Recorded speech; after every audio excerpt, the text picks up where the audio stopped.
Welcome to the Safely Controlled Podcast, the show where we think we know what we're talking about, but we're still deeply confused. That's right, those mysterious, spooky, and sometimes downright ridiculous anomalies that the SCP Foundation works so hard to keep under control. How do they control them? Why do they control them? Honestly, we're still figuring that out. But hey, we got dice, and that's all we need to choose which SCP we're probably going to mispronounce today. From homicidal rubber ducks to existentially horrifying vending machines, we're here to explain them to you. Mostly. So buckle up and suspend your disbelief, and prepare to be entertained by two people pretending they know what's going on. I'll eventually get this. Just not like when I let go. You know what I mean? I'm trying to I want it to be here. Oh, here we go. We're good. And now maybe back up, like your chair. Maybe I can back this up. There we go. There we go. Shouldn't be this fucking hard, dude. It shouldn't. What the fuck?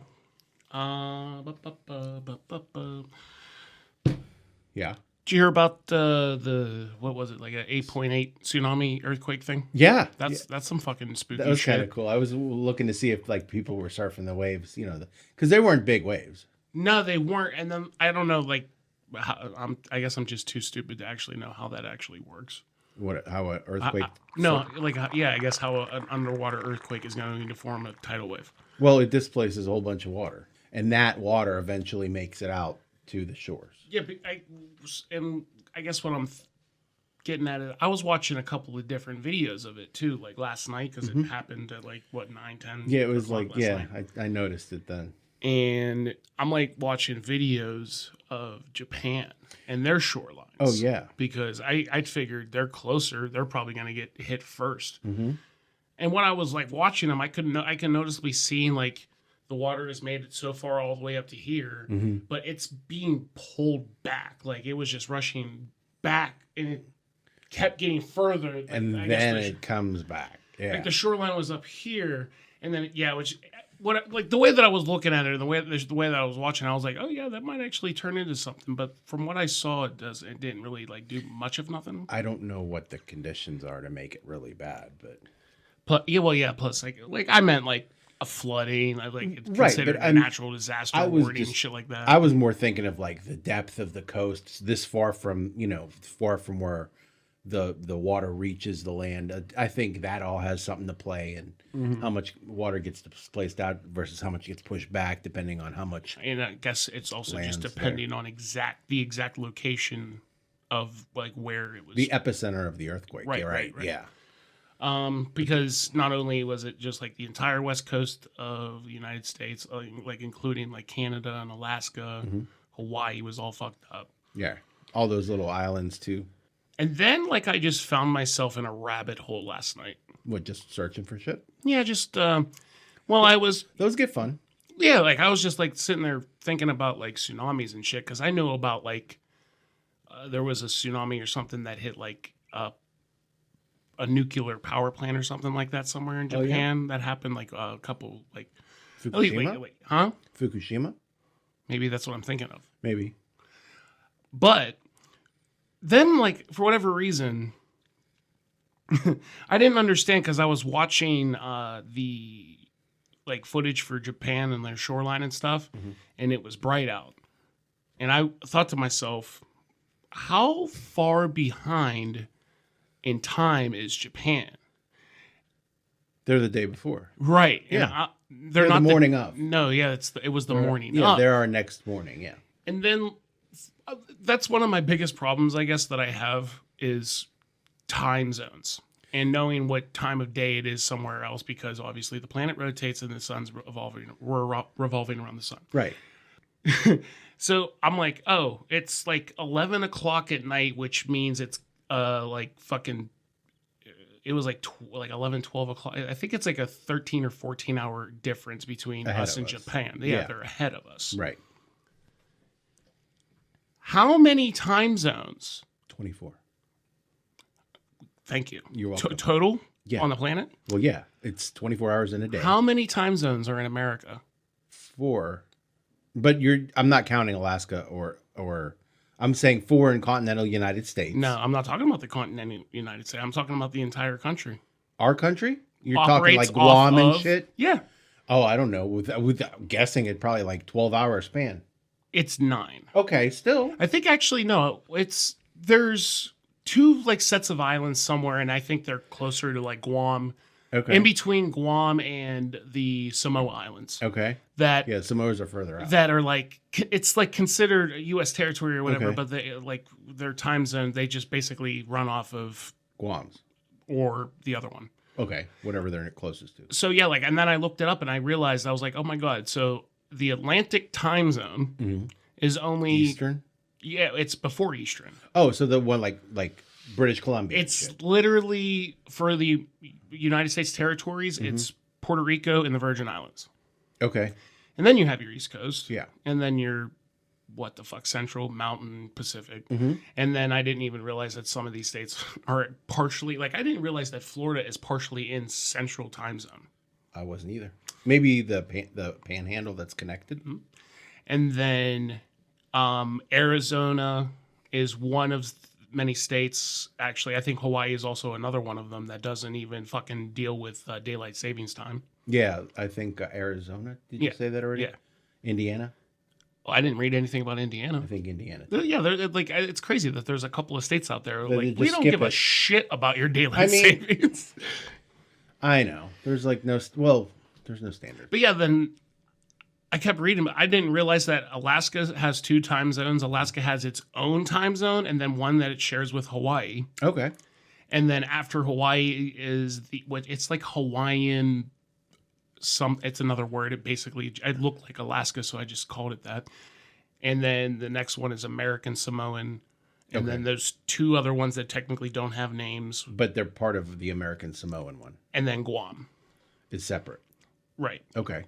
So, yeah, 9 that are like official, but if you counted the other 2, I guess it's 11. Yeah. And that for whatever reason, I learned that yesterday. Well, you learn something every day. That's good.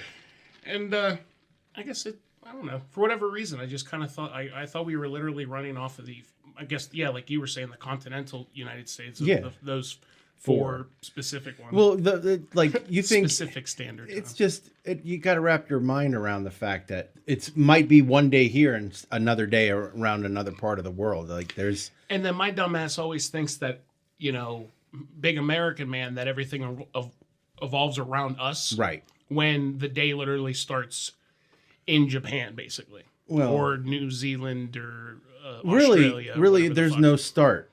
Think about it. There has to be. How? The start moves Well, the start 24, moves, yeah. 24 points in a year. Yeah, it's In a day, I'm sorry. Year. yeah. Yeah. Year. What the hell's wrong? I would say that the day starts like it's because Our day starts in the time zone you're in. You could also change the time though. Yeah, but that your day's not starting. You're in a different time of that day. Not if you change the clock. Well, yeah, but in your mind, I don't know. Clock just represents what everybody else is thinking. Time is the same. Yeah, thing. but like you can literally run and operate your life off of a different time zone. You could You can change every clock in your house can become a different time of day. absolutely, but it doesn't mean anything. But it means something to you. I mean, if you want some sort of representation, I mean, if you're hungry, eat. You don't need to wait till 12. Yeah, but I'm saying like 12, like noon, Yeah, could be like somebody's 4 midnight. a.m. Yeah, it could be.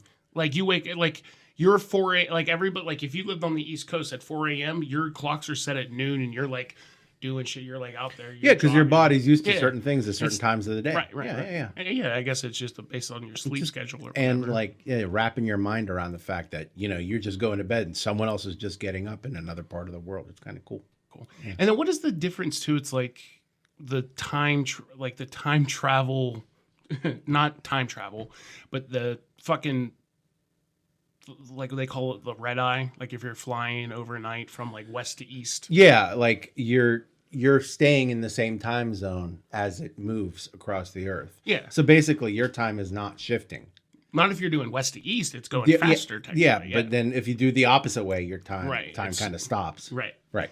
So But yeah, not like really you can stops. you can Nothing like stops. have an early flight in California at like what midnight or some bullshit and land in the East Coast and it's time to wake the fuck up. Yeah. Yeah. Or but like flying from like let's say you're flying from Pittsburgh Mm-hmm. to Sydney, Australia. Okay. Isn't this like a 20-hour flight? I think. That doesn't make any fucking sense to me. Well, that's the total in air time. Yeah, like That's I'm if there in was the no air, time zone.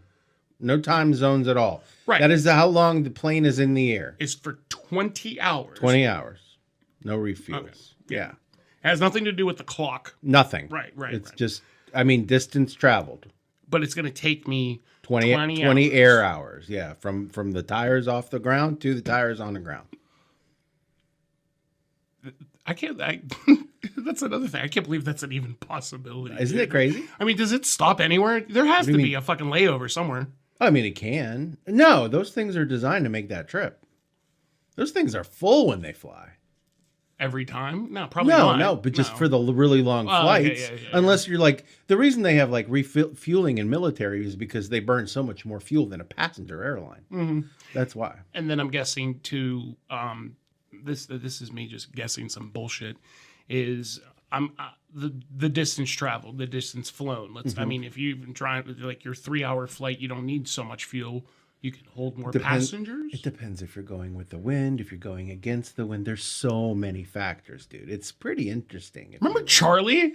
Remember? Fuck yeah, I remember Charlie. He used to fly a plane. No, he didn't fly a plane. But no, he was learning to be a mechanic. Yeah, he would know all that shit. Of course he would. But Charlie knew a lot of stuff. He knew a lot of D&D stuff. He did.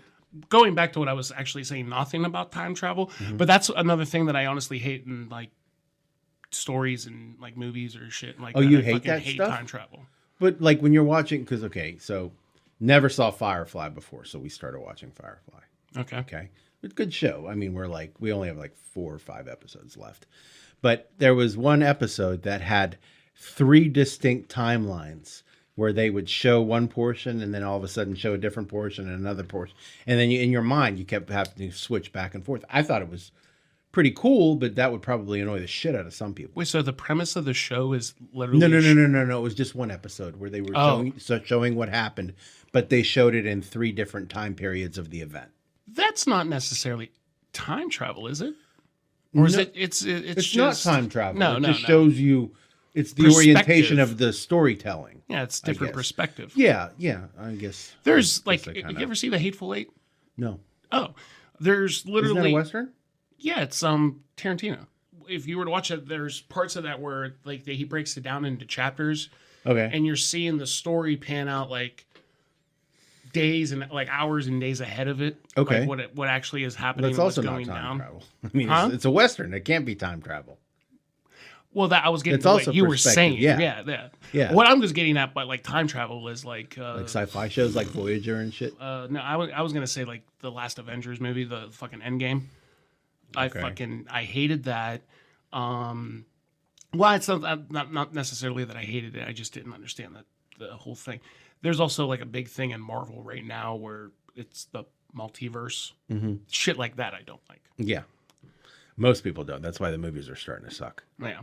And then, I mean, not necessarily trying to rip on Marvel. They're just following the comics in their defense. Anything with time travel in particular, I'm sure you can find a loophole and say you fucked up. Well, there's a loophole in all kind of time travel. So interesting. Okay, I don't know why I know this. Did you ever hear of the I think it's called Heisenberg principle, where you can't predict where one atom's going to be at a certain point in time? Okay. Anyway, that came out. That was a scientist. That was his theory. Not Walter White Heisenberg. No. So whenever Star Trek came out in the 60s, they had something in the transporters called the Heisenberg compensator. So somehow they came up with a way to compensate for not being able to predict where 2 atoms or an atom was at the same time, and that was like their explanation for. So I like the pseudo science of sci-fi, where they try to still, not defy the laws of physics, but sort of explain the workaround around it. And that shit fascinates the shit out of me. I don't know if anybody else out there feels the same way, but I do. Mm-hmm. Yeah. Anna loves that shit though too. Yeah, it's great. The Terminator. What about it? That's time travel. Yes, all of that is time travel. Yeah. And within the Terminator franchise that should have ended a long fucking time ago, there are multiple different timelines that exist within that franchise that don't make any fucking sense. it's basically its own, like anything that has to do with time travel, you're going to, I guess maybe it's not time travel that I hate. Maybe it's the multiverse theory that I hate. Like in a So time travel is one universe where everything Right. is the same at every point in time. A multiverse, I'm assuming, is multiple instances of universes all going on at the same time. The best thing that I can honestly base this on is the series Loki. And in Loki, they have what is known as the sacred timeline, which is the main one Yeah. or whatever. And within that, there's so many different universes and timelines that go off of that one. And then obviously, what is the butterfly effect? Yeah. So if you go back in time and Yeah. smack this, and then something in the future happens, Yeah, or whatever. you break a butterfly's wings, and then this president never gets elected Right. or whatever. Yeah. Maybe that's the part that I hate, because it's like, oh, you can go back in time, change the future, or whatever the fuck ever. I guess what I'm talking about is the fact that you can, like, the thought that you can go in a different universe, in a completely different universe.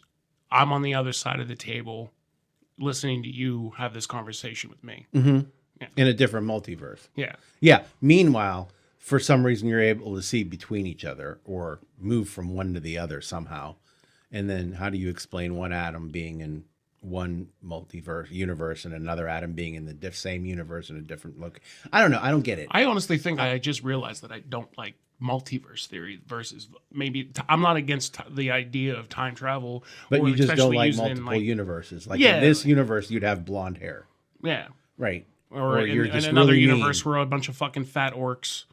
Oh, as opposed know. to being fat humans. Yeah, Yeah. we're just a bunch of fat orcs, Okay. and everything else is pretty much the same. Yeah, and then we make fun of people for Or humans for looking like there's orcs. there's a couple of different things that I could honestly reference, but there's like the Family Guy episode where everybody, all the dogs are in charge while the I humans are remember their that pets. one. I remember that one. Yeah, and then Stewie was all pissed off because Yeah. Brian was making him do shit. Stewie took a shit on the ground and he That's- pick up my poop. Yeah, that's a great one. All right, well, Oh, anyway. I don't know. I get like, it's a kind of a revelation right now. I wasn't even expecting that. Okay, so we haven't actually rolled dice in a while, so I figured that, let's actually roll some dice. Roll some dice. So let's get 1, 2, 3 D10s in here. And the number SCP that we are going to review is 262. All right. SCP-262. SCP-262, a coat of many arms. All right. This sounds familiar. Why does everything start sounding familiar after so long? Because they all sound the same. No, it's like They're all vague. The title honestly sounded really familiar or But whatever. it's not bad. This is actually What's the rating on it? I didn't even see it. Like 3 something? 6 something? 612. Nice. Not bad. Not bad. We've had a lot worse. All right, so SCP-262 object class is Euclid. The special containment procedures. Currently, SCP-262 is undergoing review and research to see if it is capable of being used by field agents in the acquisition of other SCPs. Monitor used by commander-level authority is preferable. It is inadvisable to allow agents unsupervised usage of SCP-262 at this time. When not in use, SCP-262 is kept in a climate-controlled room at Site Blank, at Site X, guarded by at least Level 2 security personnel. Description: SCP-262 is a light brown, European military-style gray coat from a period between late 1500s to the early 1900s. Okay, I'm very intrigued. What's a gray coat? It's like a, just like a military-style, like Coat. like military A jacket. coat. Yeah, you remember the red coats? Sure. Well, that's Okay, a red all right. gray coat. That makes sense. That makes sense. All right. Okay. It is without any specific designations or markings, leading researchers to believe it was an original archetype sample, intended to be submitted to military officials for approval as part of a new uniform design. The pattern was either rejected or lost because it was never implemented. It is made of wool and extends below the knee on most individuals. Carbon dating of the coat fibers has been inconclusive, placing the age of SCP-262 in the range of 6,200 to 6,400 years old. Dude. Crazy. How is a coat How is it? Yeah, exactly. that's looks like it's from the 1500s to the 1900s have fibers that are that old? One explanation is that the wool used to create SCP-262 is perhaps thousands of years old, but the coat itself was cut, sewn, and assembled recently. I'm Is this just gonna. Is this multiverse? Is this time travel? Well, you rolled it. I swear. You know what? If we did like a search out of all of them and which ones have time travel in them, it'd be a good. It's gonna be a lot. It's probably gonna be a lot. Oh, but, fuck! But just still, once again, well, if this has anything to do with fucking time travel, well, it obviously does if it's got 6,000 years old fibers in a 400-year-old coat. Lose my mind. SCP-262 is capable of manifesting numerous arms from within the dark inner lining. When worn, any subject wearing SCP-262 needs to only open the coat to materialize hands and arms, which are somewhat under the subject's control. Is this like a Doc Ock thing in my head? Right? Got a good image. Yeah, most limbs are human in nature and vary in skin tones, length, and strength. A few noted include a reptilian-like scaled tentacle some 4 meters, 13 feet long, 4 semi-transparent arm-like appendages made of cellulose, over 10 meters, 33 feet long, with 4 fingers, 2 elbow-like joints, and no wrists. The clawed paw of a large cat, possibly a cougar or mountain lion. Several feet and legs that appear randomly. Right? Just out of nowhere, just different kinds of legs and feet. The space under SCP-262 is considered to be non-Euclidean in nature, and the code itself divergent from normal dimensions. In one instance, test subject 402M, oh, not a D, was told to put SCP-262 over his head. Upon doing so, SCP-262 fell to the ground as the Class D personnel disappeared under it. He was a Class D personnel. Sometime later, fingerprinting of objects that have come into contact with the limbs of SCP-262 have identified one of the arms as that of subject 402M. Dude, it like just took him and made it a part of it. Right? Ew, it's like, yeah, it like absorbed them. Like I just pictured the dude holding the coat over his head. Yeah. And as he drops to the ground, he's just disappearing into the coat, and then his fucking arms and legs are flying out of it. Yeah, like I don't know how fast. Yeah, but that's crazy, bro. Yeah, subjects properly wearing SCP-262. Oh, because he didn't put it all. He didn't put the coat on. He just threw it over his head. There you go. Are able to manipulate those arms with a varying amount of control. Test subject 301F was able to perform multiple tasks at once, even while unaware and blindfolded, leading researchers to believe that SCP-262 has both perception and awareness of its surrounding, even when the subject does not. Some believe SCP-262 to be fully sentient due to observing SCP-262 doing this, playing a piano with 2 or more hands, although the test subject has had no formal training in music, defending itself or subject from multiple attackers, several limbs fighting one another or even going against the subject's will. That would be hilarious. That'd be hilarious to watch. What's the fucking Gordon or something from Mortal Kombat? Oh yeah, all the arms and yeah. At times when a subject attempts to smoke, a particular limb will remove the cigarette from the subject's mouth and then throw it away. At other times, a different hand will place a cigarette into the subject's mouth and light it, though the subject dislikes smoking. Where does his own hands come into play? Where do you think? I don't. Maybe they're the first 2 hands, and all the other hands are like maybe like the hand that came up. He goes, "No, I don't smoke," and then somebody was like, "Yeah." Another one's like, "Oh, you're smoking this. You're smoking this, bitch." Now you are. Yeah. I kind of wanted to stop here for a minute because it's reminding me of something like where you're putting this article of clothing on and gaining somewhat of like abilities and powers and shit like that. Yeah. Which the only thing that honestly reminds me of, like I said, like the whole Mortal Kombat thing though, but there's a movie. It's called The Tuxedo. It's terrible.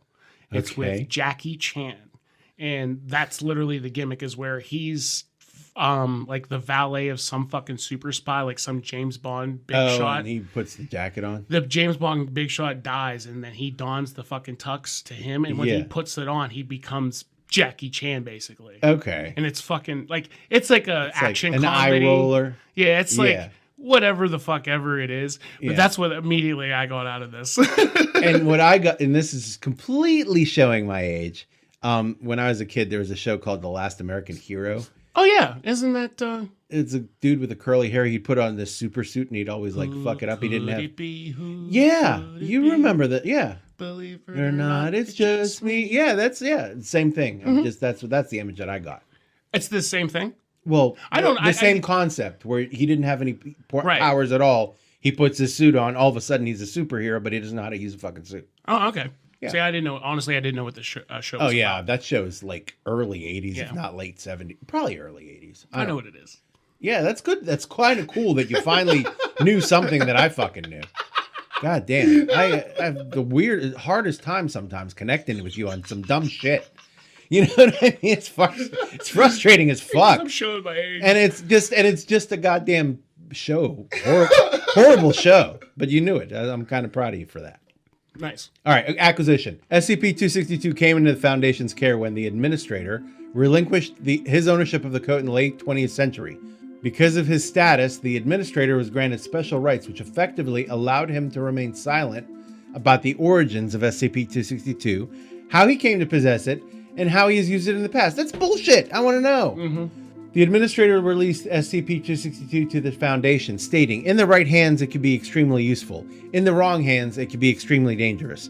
In my hands, I was becoming extremely dusty and moth-ridden and taking up far too much space in my closet. Yeah, sure.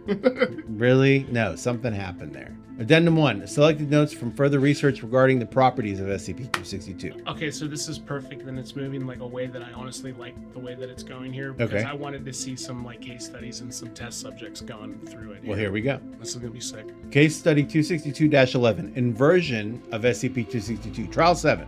7. So there were 6 before this.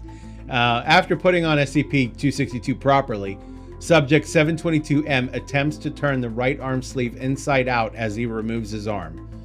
Many disembodied voices cry in apparent pain. Subject 722M is instructed to continue inverting the sleeve. Multiple arms emanating from within the lining of SCP-262 reach out and attack Subject 722M in an attempt to remove the coat. Subject 722M tries to retract his arm, but in doing so, inverts the sleeve of the coat.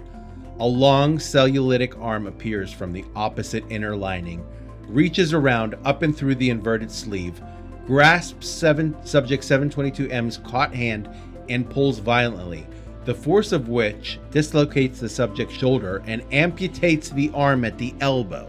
Woo! Wow.